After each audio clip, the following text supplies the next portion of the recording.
Hola, ¿qué tal? Soy Matías Rebolledo y estamos aquí en Quinótico, en el set de la 21ª edición del Festival de Sevilla, aquí en Platea, en un escenario bastante luminoso que, como decíamos en el podcast especial, es muy bonito y es impresionante porque pudo ser una estación de trenes. Como siempre en Quinótico, tenemos lo mejor del talento nacional e internacional que se va a pasar por aquí, por la capital hispalense, y hoy tenemos pues, a uno de esos talentos, además jóvenes, que me gusta traer a Quinótico a la savia nueva, ¿no? Del cine español, del cine estatal. Luis Soto Muñoz, ¿qué tal? ¿Cómo estamos? ¿Qué tal? Encantado. Muy buenas. Estupendamente. Presentas aquí en Sevilla Los Restos del Pasar, después de un camino increíble de festivales, dirigida con Alfredo Picazo, y quería preguntarte un poco por empezar por ahí, por cómo sientes la película después de lo que habéis hecho ya de ir recorriendo festivales y demás.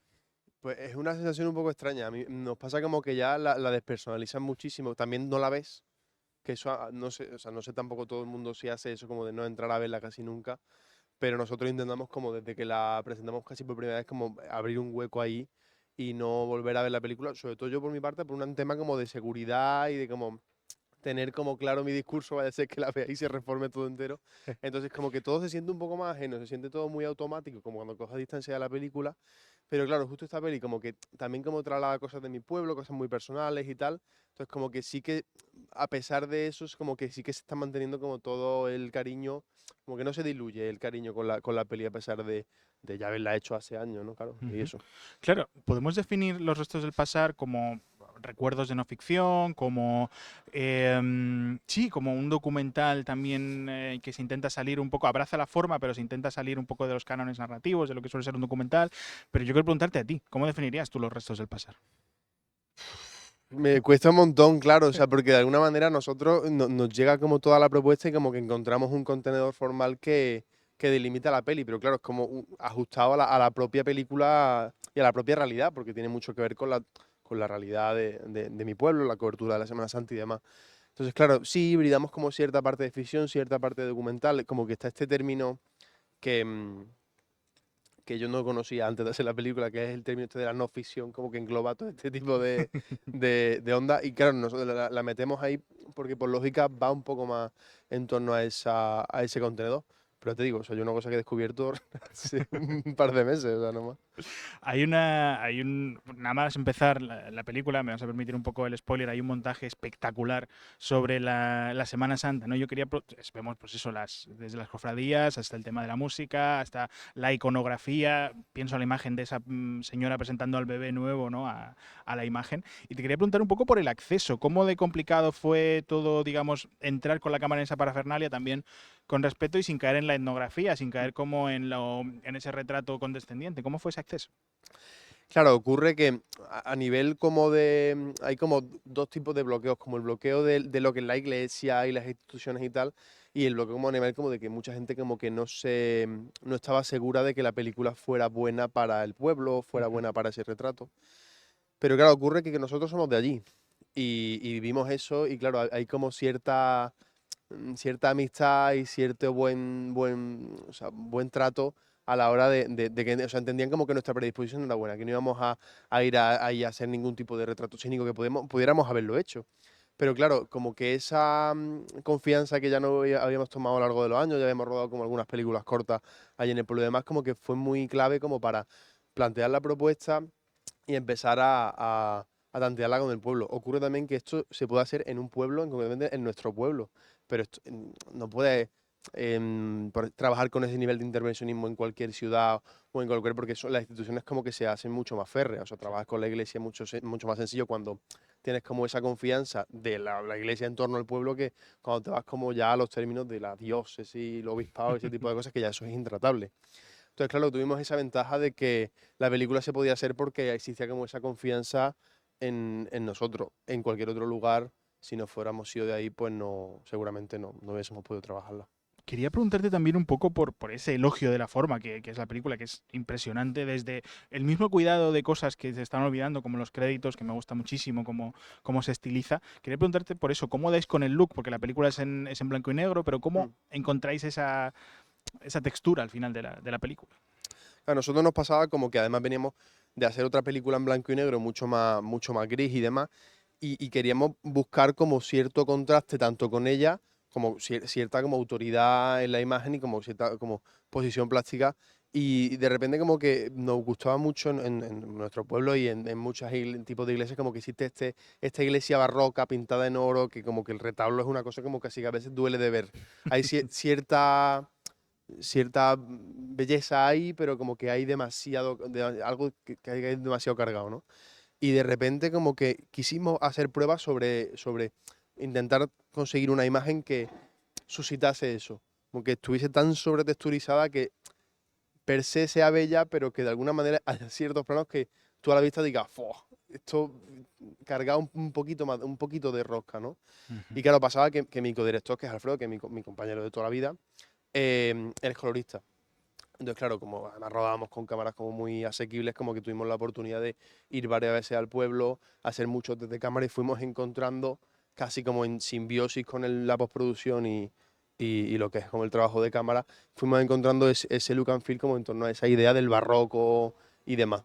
Y ahí fue, como que él dio con la clave, probamos como que a vistas generales podía aguantar una película en ese tipo de textura y fuimos para adelante con ella. Ujú. Claro, ya que hablábamos de formato, y quiero preguntar también por el sonido, que aquí lo hace Laura Gantes, Ujú, que la verdad, si tenéis oportunidad, mirad todo lo que ha hecho, porque es, o sea, es como una colección de nuevo cine español, digamos, yo la conozco por algunos cortometrajes, y es como que ha estado en proyectos muy interesantes, o sea, como una selección, imagino que de la mano de Movox, ujú, pero que han estado ahí no sé, es bastante guay que haya estado en tantos proyectos chulos. Entonces quería preguntarte por el sonido, por cómo cuidáis también esa narración, ujú. que al final es lo que te decía, que conecta digamos, lo vanguardista de vuestro documental, lo más contemporáneo, con una cosa un poco más tradicional, con un Ujú. documental un poco más al uso. Entonces quería preguntar eso, ¿cómo balanceáis eso desde el sonido? Que me parece muy importante.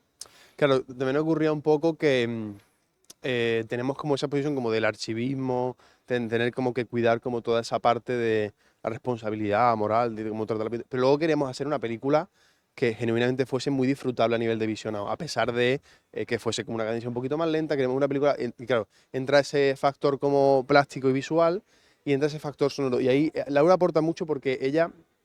em, claro, ella no es de Córdoba, es de Murcia, está súper desvinculada de la tradición, de hecho no vino ni al rodaje, como, y ella entró y a mí me pareció muy interesante porque no tenía como ese pozo de respeto y cuidado casi peligroso que tenemos nosotros, de bueno, no vamos a ser demasiado efectistas demás, y de repente como que ella siempre forzaba maquinaria. Como nos traía propuestas como que decíamos, ¡guau!